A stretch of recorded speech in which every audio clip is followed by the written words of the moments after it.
Catus Maximus here. This time with Lowe's Kobalt universal spline drive dog bone wrenches.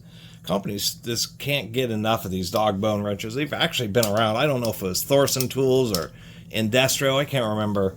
Maybe it was Williams. Some company a long time ago. I mean, these things have been around for like 75 years. Somewhere in like, I think in the 1950s, maybe even earlier, were the first dog bone wrenches, and they just made sense. You could take and spend some expense to forge out and broach a four-way socket, but then you can attach it to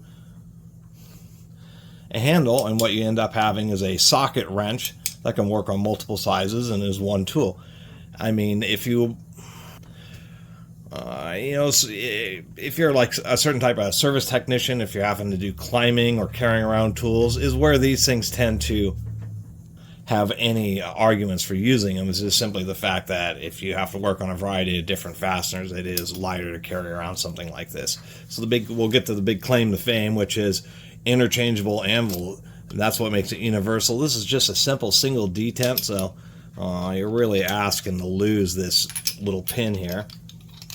Kind of funky to get back into place. It's not too bad, but it just doesn't secure very well.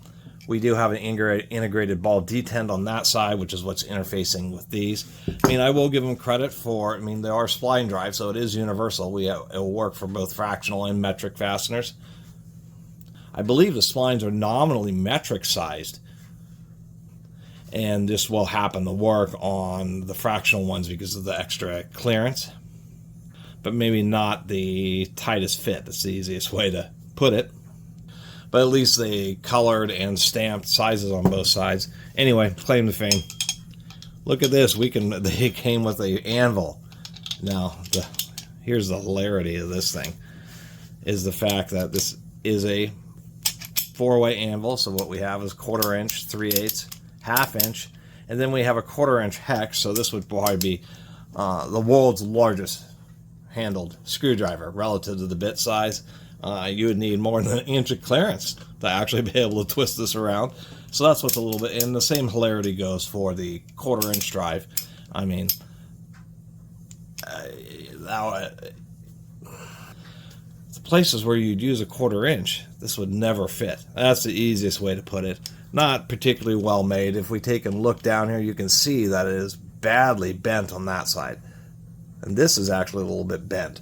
So it's just poor manufacturing. When they forged out this beam, they just didn't undergo a straightening process. They forged it out, broached these, drilled it, and just left the warping instead of having some other process which comes down and actually make sure it's straightened out. So this was definitely a cheap tool to begin with, but it's just hilarious that Lowe's decided to take their chance at a spline drive dog bone.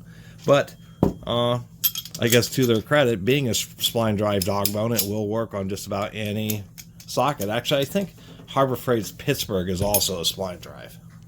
But they're just generally terrible wrenches. Really bulky because they have to accommodate the largest socket sizes for a given fork width. They're always going to just be bulky and tall, and are about best suited for getting in the swings. Building swing sets and that type of stuff. Bunk beds. But I did run into this, and since I like to document tools, this was a tool I decided to document. I just think these things are cheesy, and companies just continue to get addicted to remaking old tools, and there's a reason why they aren't super popular, like channel lock pliers or crescent adjustable wrenches or rigid style pipe wrenches. They just basically, this is a tool that does more harm than good. Anyway, thanks for watching.